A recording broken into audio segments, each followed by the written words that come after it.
Fully cyberpunk style meets skirmish combat in Infinity. Experience 8 high-tech factions and fight to control the human sphere at the Infinity Hub on beastofwar.com. A world of hideous nightmares awaits in Kingdom Death Monster. Fight to survive or fade into darkness at the Kingdom Death Hub at beastofwar.com.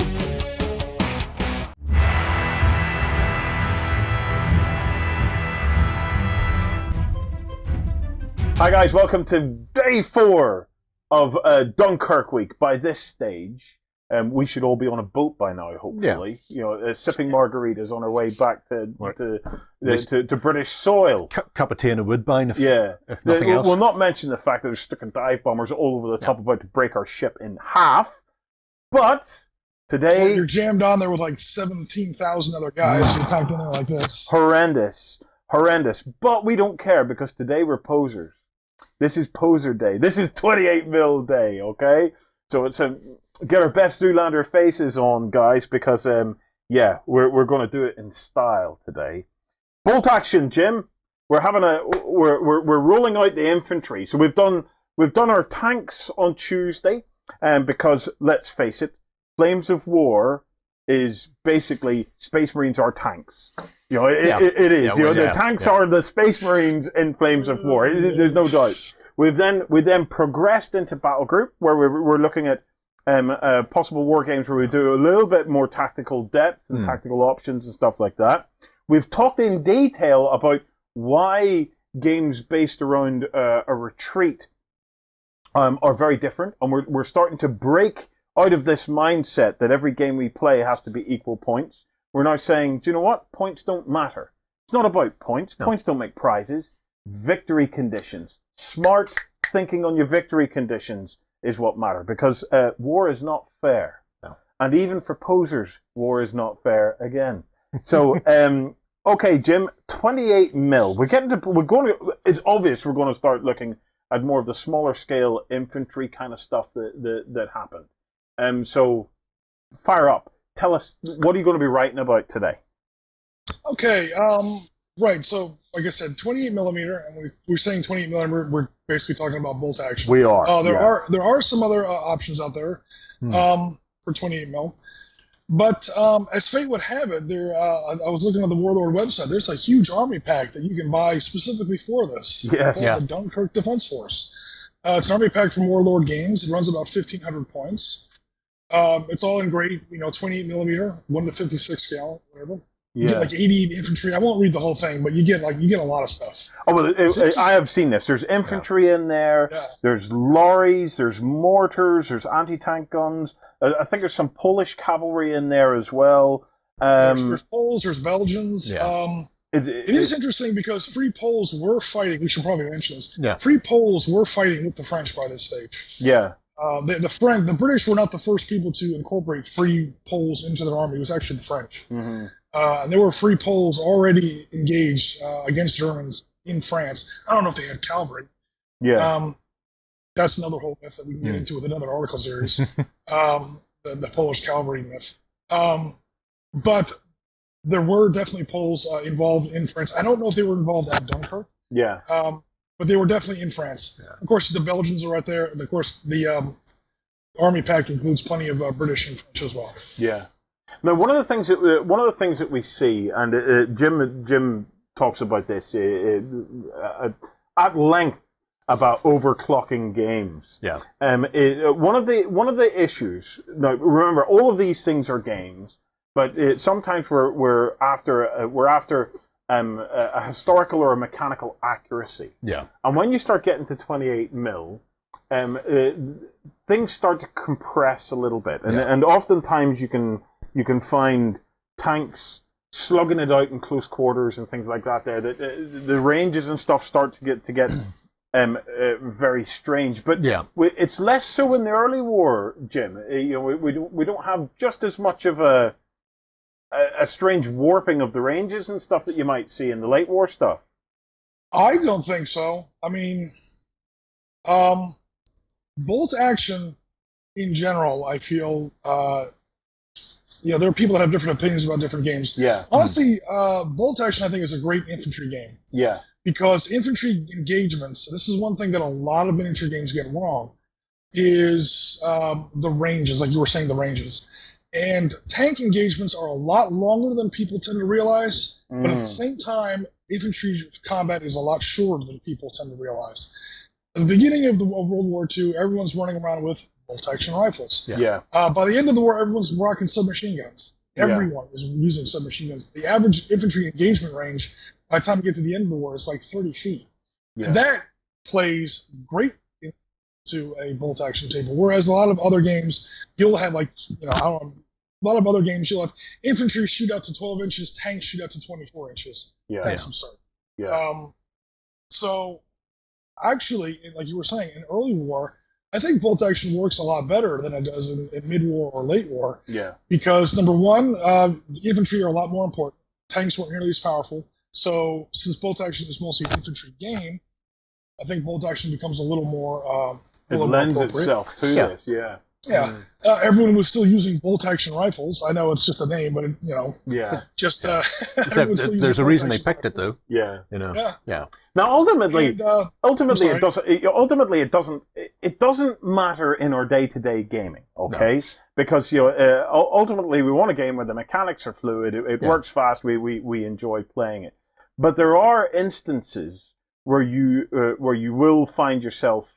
As you get more aware of the historical and the technical aspects of a particular engagement, where you will want to start tweaking or clocking the rules in some way in order to bring it a bit closer to what you're trying to achieve. What we're saying, though, in this instance, there's not a lot of that you have to do, to be honest. So, in early war, the problems, and again, I don't want to talk bad about anyone's favorite game or whatever. Yeah. But the things that are tough to deal with in bolt action in early war become a lot less of a problem. Yeah. The ranges are all a lot shorter. There's a general perception that as World War II went on, tank guns got more and more powerful and artillery got more and more powerful. It really didn't. I don't think.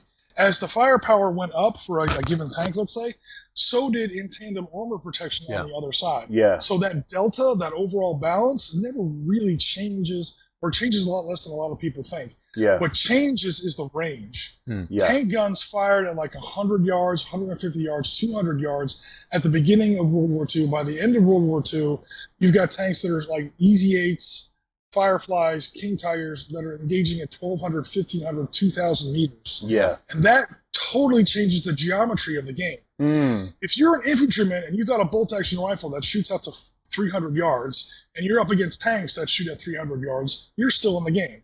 Yeah. This isn't just grognards and historical detail. If you now fast forward 4 years, you're in the same foxhole, you've got the same bolt-action rifle, machine gun, or whatever. You're up against tanks that shoot at 1,200, 1,500, 2,000 yards. You are dead before you even see the enemy. Yeah. The whole dynamic and geometry of the battlefield changes. Shifts.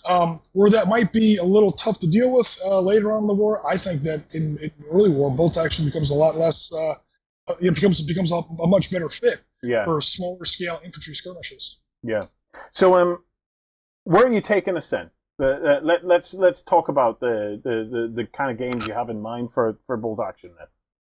The general idea is that we've spent a day talking about 15 millimeter. We spent a day talking about 20 millimeter. Now we got 28 millimeter. So the temptation is simply to say, oh, well, let's just take a smaller version of those other games and play it in bolt action.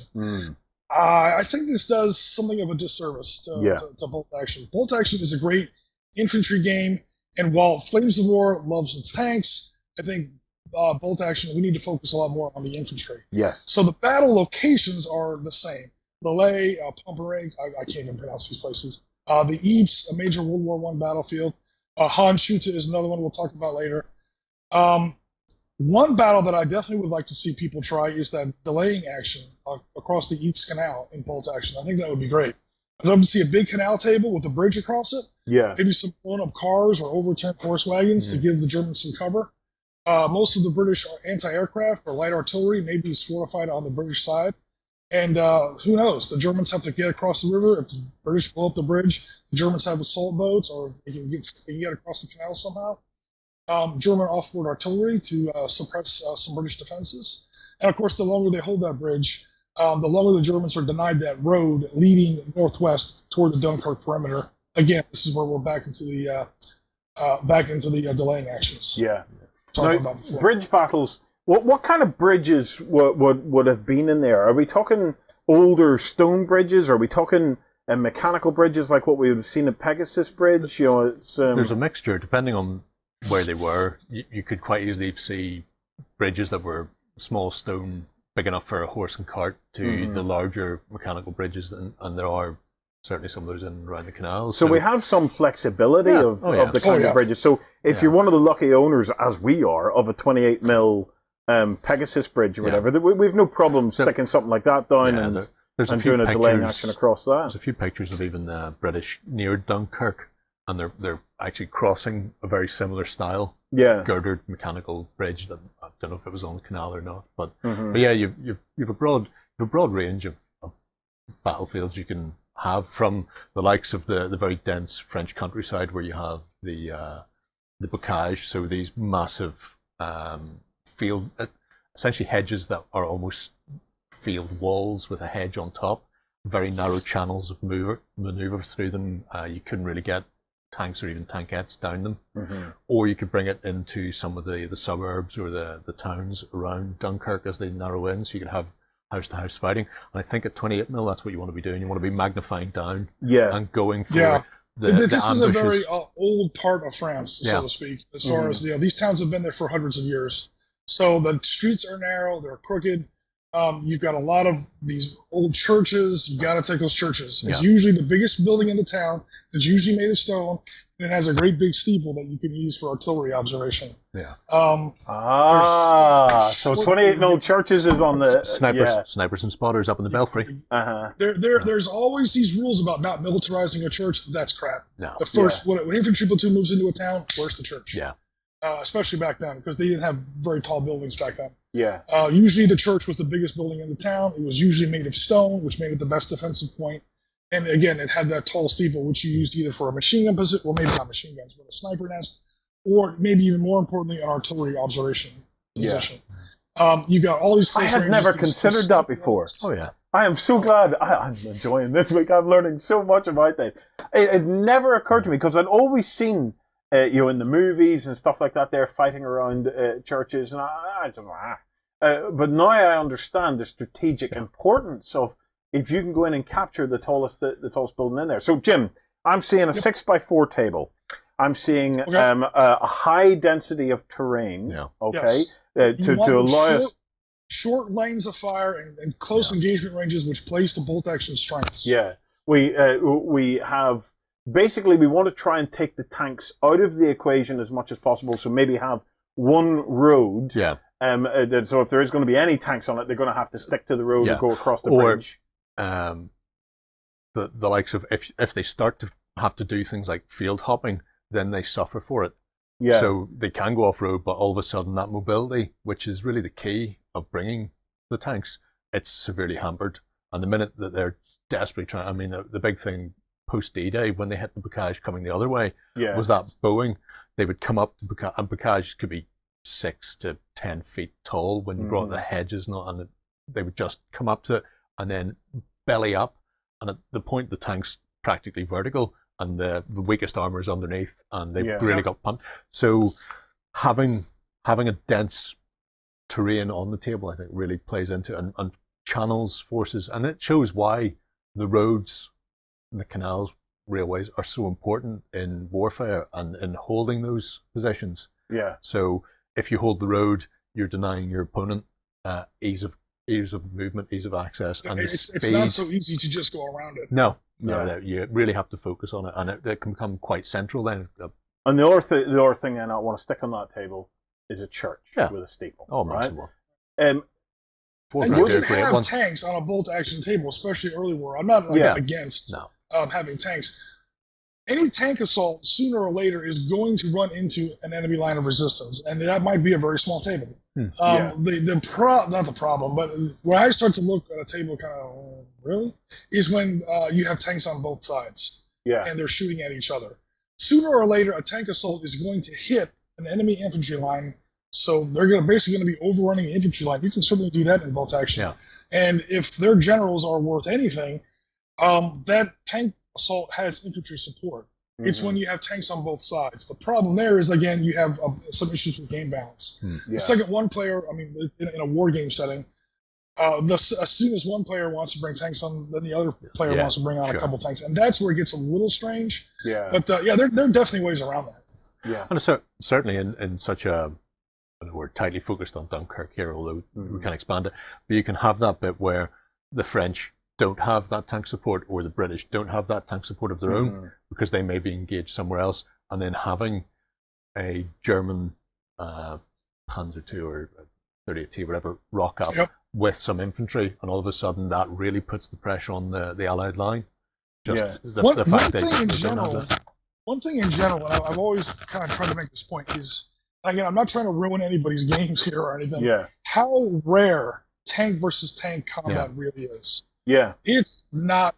Tanks are always, in the war, but they usually aren't fighting each other. Right. The analogy I try to use is your two armies are basically two boxers. Okay, this is your headquarters, this is your infantry, your legs are your motorized support, and the actual knuckles, these are your tanks. Okay, and when boxers fight, they're throwing uppercuts, they're throwing jabs, they're hitting everything, but how often do two boxers' fists collide in the middle of the ring? They don't. It might happen once in a while by accident. That's somewhat of a simplistic analogy, but the tanks don't usually fight each other. What will sometimes happen is there'll be a tank breakthrough, and then if the enemy has any kind of operational reserve, that's usually some sort of armor, they will counterattack. That's the only time tanks really get to engage each other on a battlefield. Usually it's tanks overrunning somebody else. And the tanks in Dunkirk are terrible, as we've already discussed earlier. But you know what? The infantry don't have bazookas yet. They don't have Piats. They don't have Panzerschrecks, Panzerfausts. There's none of this stuff. You have bolt-action rifles and machine guns. And that's really about it. You have some anti-tank rifles. And even the anti-tank rifles, Once again, it really comes back to that asymmetric conditions. It's not a case of sitting at the tabletop where you have tank, therefore I must have tank. No, it doesn't work like that. How do we make the church count, though, Jim? I'm seeing that 6x4 table. I've got my canal. I've got plenty of density. I want to stick a church on it, right? I would take it. The canal table? Yeah. But there's a church on it as well. Which side of the canal is the church on? You pick. What do you reckon? Put it on the British side. I would put it on the British side. Yeah. So how do we make it count for them? Is it a case of that they want to try and keep the Germans out of the church as much as possible to stop them from them having the easy ability to range in on their mates further down the battlefield somewhere? Either that, or on your table you could have, the British were badly outnumbered, the Germans outnumbered them, and I'm not kidding here, 10-1 or something like that. Plus they have armor support, plus they have mortars on the table. The British have a line of infantry, and they have one guy in that church steeple with a radio and a pair of binoculars. As long as that guy is okay, they have access to this whole other package you could build into your scenario of off-board mortars or artillery support. As soon as that guy is either pinned or knocked out, or the Germans take that church, they lose the ability. The British lose the ability to access all those other assets. They can't call in the fire missions. And now their defeat is almost instantaneous because they're so badly outnumbered in all the other ways. I think that would make the church steeple a really important part of that table. Yeah, it adds another dimension to the delay action as well, because now you're trying to do a delay action, but you're also trying to use the benefits of the church, but also trying to stop the enemy from getting the benefits of the church. So it becomes a combination of a delay action and a last defense. Because you're trying to hold that church for as long as possible. So it's really interesting. Really interesting. If the church is on the British side, and if the Germans get into the church, like what do the Germans get? Besides no more British artillery, they might just get a bunch more victory conditions. Or victory points, or however it is that you're measuring victory. Because what's going to happen is the Germans now own that church steeple, and now they can call in artillery. But they're going to be calling in artillery on targets that aren't on your table. So you have to have more of an abstract way of measuring what that benefit that delivers to the Germans. Once they get that church steeple, they're looking 12 miles further to the northwest, and they might be dropping 105, 150 millimeter shells on the next town that's 20 bolt action tables away. But it could even be something as simple as once the Germans have it for every turn they hold it, you could minus victory points from your opponent or gain some of your own. And you could just go, right, if we take it in turn 3, that's 3 turns of, even if we don't deal with you here on this table, if we don't get across that bridge, that's 3 turns of your friends being hammered on the beaches or being hammered further up the line. And that in itself, adds a different aspect to it. It's actually a really good idea, actually. Yeah, this is what I love. You can now start to see, and obviously we've been looking at ideas all over the week, but this is how we take our engagements and connect it to the bigger picture of Dunkirk. Yeah. We're not fighting Dunkirk, as we've said at the start of the week. We're not fighting Dunkirk on the tabletop. What we're trying to do is we're trying to show engagements and in some way connect it to what was buying time on the beaches, what was getting more people out of the situation they find themselves in. Right, guys. Thank you, Jim. Thank you, Gerry. Right, penultimate day. So tomorrow is the last day of Dunkirk week. And tomorrow we're going to be having a look at some of the command level games. We're going to really come up into the level of the gods here, Jim. Bird's eye view. And we're also going to talk about some of the air battle stuff and touch on some other bits and pieces. But remember, it's an article series. We have articles that have run every day, Monday, Tuesday, Wednesday, today. So come across to beastsofwar.com. Read them. Your challenge is, what ideas have you got that you could feed into the community of how we can bring the spirit, the ideas of Dunkirk into our tabletop games. And also remember, lateral thinking as well. You may not play historical games, but that doesn't mean that you can't take a lot of what we're discussing here and say, actually, that would work well in Macragge or Calth or wherever else, okay? So, big community effort there. Gents, thank you. Thanks for watching, guys. Get your comments below. We'll see you tomorrow for our last day.